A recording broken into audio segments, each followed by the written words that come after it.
Welcome to Go Phish, where we explore the future of cybersecurity and learning. I'm Dan Thornton, and today we're joined by Mark Andrews from Waverly Software. Mark Andrews serves as the Executive VP of Customer Success at Waverly, a custom software engineering firm specializing in AI, IoT, cloud, robotics, and mobile app development. Brings over 25 years of experience in software engineering, product delivery, agile methodologies, and client success. He plays a key leadership role in fostering long-term client relationships and drives technical excellence across globally distributed teams. That is a nice mouthful there, Mark. Good to have Yeah, you. Thanks very much for joining us. Can you briefly tell us about your journey into software engineering and customer success over those 40 years? sure. If I go all the way back, I go all the way back to like I said, like to the 80s. I met people like Bill Gates when he was still running Microsoft, and I worked for Philippe Kahn, who was one of the pioneers in Silicon Valley for some of the advanced software language products. He was probably most famous for Turbo Pascal, and I went to work there in the late 80s. So I've been around for a long time, even before cybersecurity was a word. I've been doing this a long time. I've been at Waverly for about 6 years. And of course, cybersecurity is super important to all of our customers. So it's always something that's baked into our planning and our software development process. So at Waverly and looking at the services and consulting and the full range of services that you guys offer there, cybersecurity is obviously, as you say, embedded in and it's becoming increasingly sort of more important there. How are you addressing the rising requirement for effective cybersecurity in building products in businesses? How has Waverly sort of adapted to that and how are you guys addressing it? Well, I think you have to be ahead of the curve. So I think in our case, it's having engineers who are very well qualified in the cybersecurity space. We're ISO 27001 certified, so we have to adhere to some pretty strict standards just as a company and as a software development resource for people. And so we hire people who know cybersecurity and what to look for. We just took on a project, for example, where most of the development was done by a company out in Asia, and that company didn't have any training in cybersecurity. So the first thing that we did is we tested it for security holes, and we found a lot of them. And we went back to the customer and said, "Here's what we found."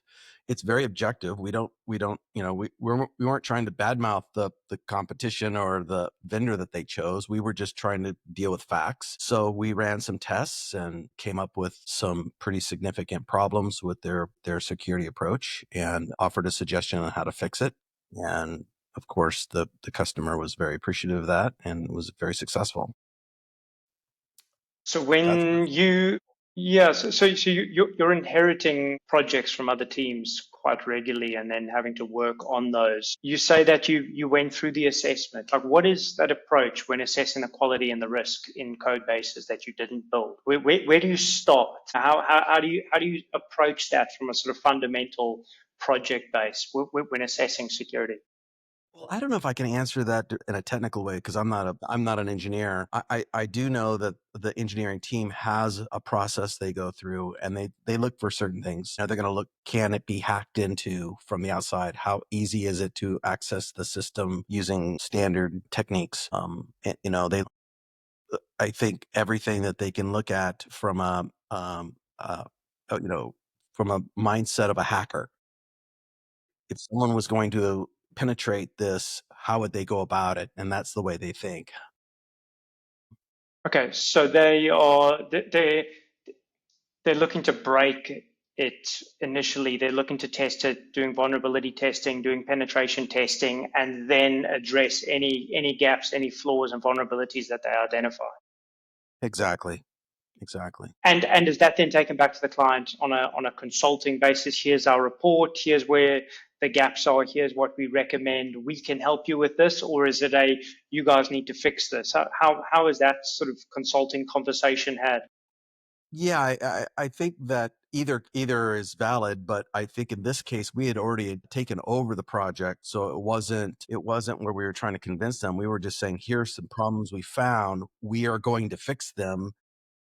It's going to add to the list of items that we're going to address. And so, like any good software company, we use a proven software development process. We're mostly agile. So as part of that process, you're going to come up with epics and stories, and you're going to plan out your list of things to do. And if the customer wasn't planning on doing a security audit and wasn't planning on fixing security issues, it's our job to point out that it's a flaw in the original code and we need to fix it. So out of all the customers we've approached with this, we've never had one say no. So Yeah, I it's mean, I great. was, I was, I was going to ask, when working with non-technical founders, and you're going to be working with them a lot, and going to be coming across them a lot, how do you help them understand the importance of security across the business as well as in early stage product development?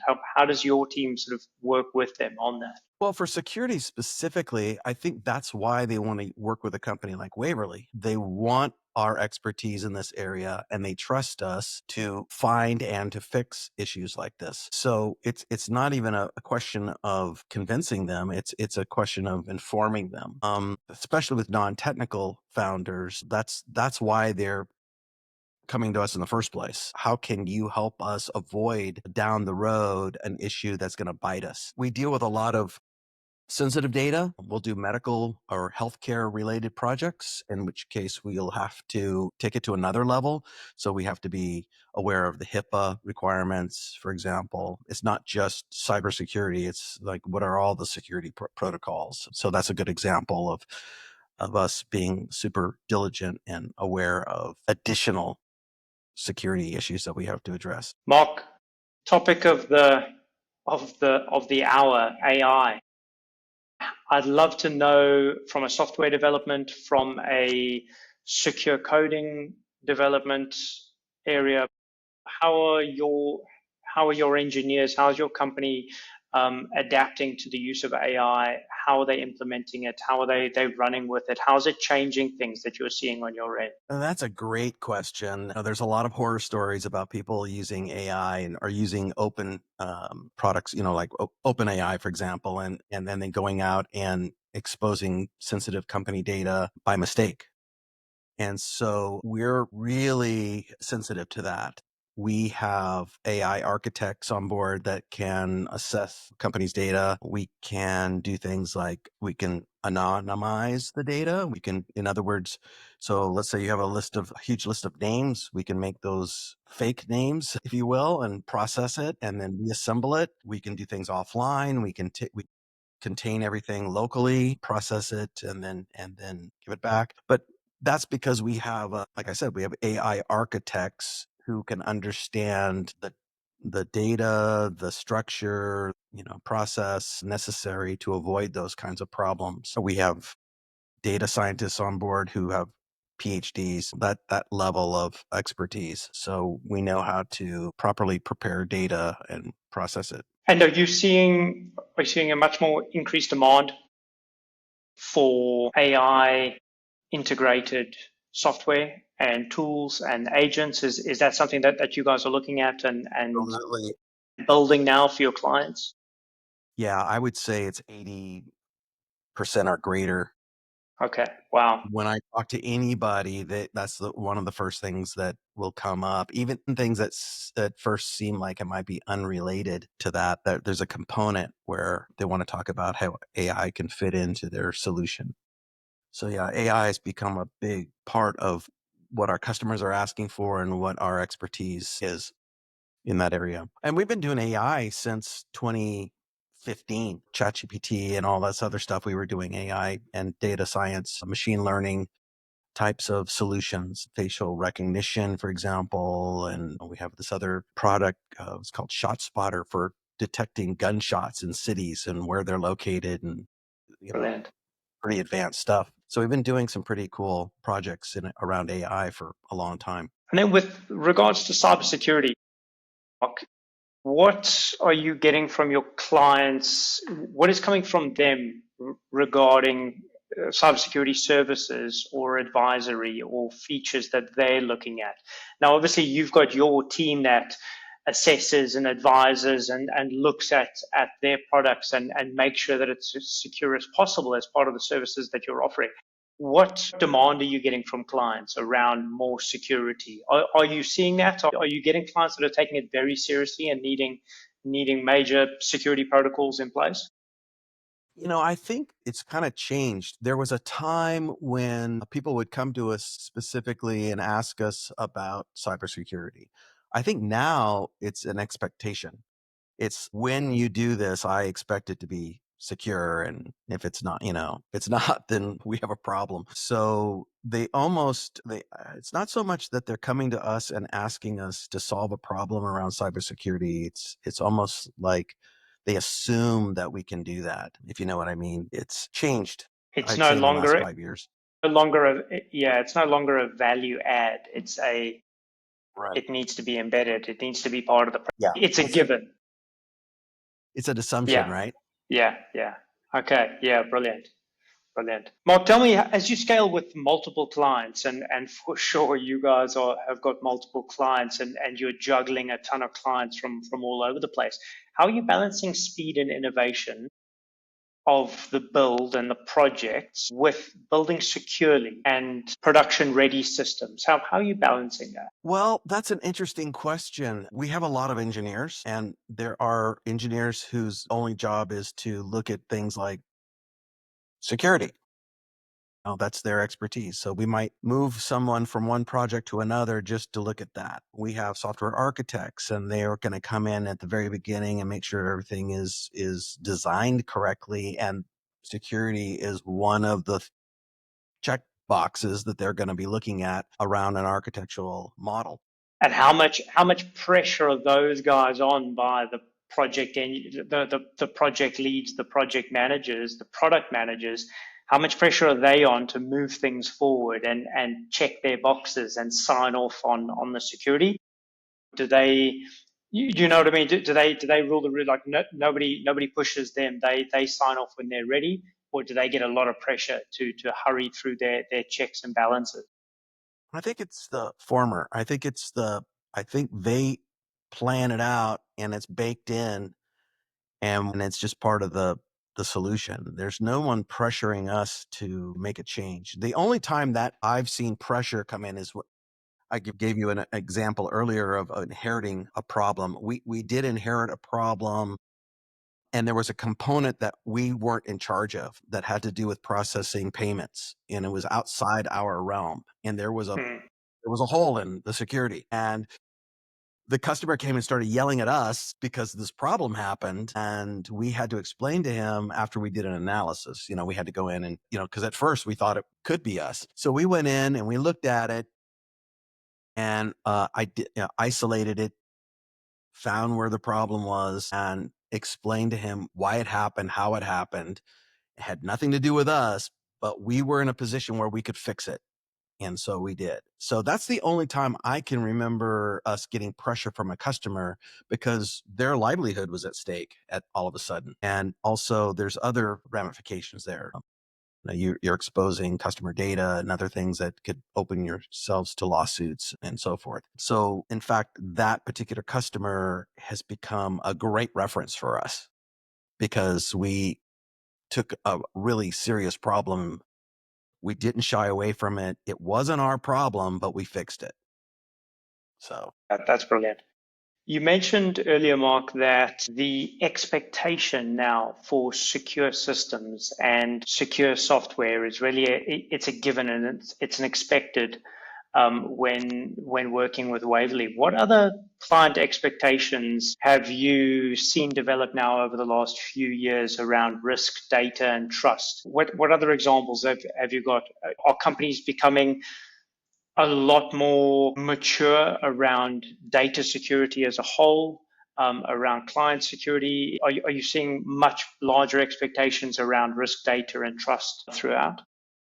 yeah, I think especially now that so much information is being moved to the cloud, You see, I think that's an expectation. And fortunately, a lot of the security problems can be solved because it comes bundled with the cloud service, right? So especially with AWS. But yeah, I mean, have customers become more aware and more advanced in their expectations? Absolutely. Absolutely. And then lastly, Mark, just a quick last question. When a client isn't even aware of a security gap, obviously your team are highlighting them and raising that awareness to them about the gaps in their software.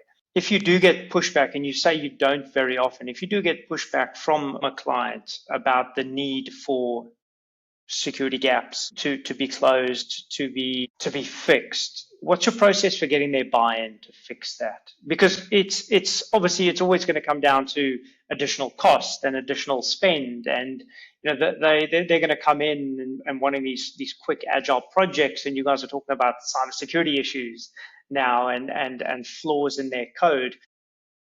What is your process? Is that part of your role, or is it part of your technical team? Who's getting that buy-in from the customer? I think once we have a customer and we have a technical team involved and we point out things. Now, I don't think I've ever had a customer just push back and say, no, they don't want to deal with security, but I have had people push back and say it's a lower priority for right now and push it back, so that let's do that next quarter. Let's do that next, 6 months from now.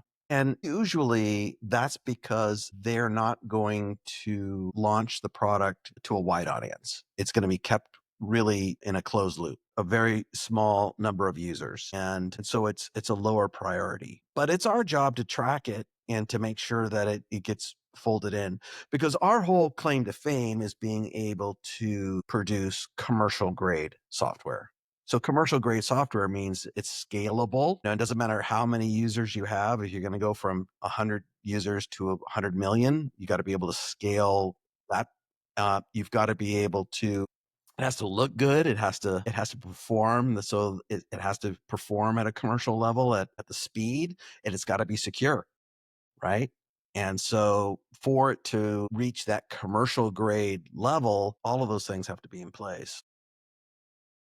Yeah, that's really good and great for our listeners to hear that security is hitting the top three factors that you guys are considering for commercial grade software, which is amazing. And a really nice way to end off the conversation, Mark. Before we wrap up, can you let listeners know how they can learn more about Waverly Software and connect with you online? Sure, they can just go to waverlysoftware.com and go to our website, and they can look at all the different kinds of projects that we've done over the last 33 years. There's a contact me page where they can reach out and contact us if they have any questions. That simple. Thank you very much for sharing your insights. It's been a great discussion today. Thank you. Thanks. So this has been Go Phish. Follow us to stay updated with insights from leaders shaping the future of learning and cybersecurity. Thanks very much, everyone. Have a great day.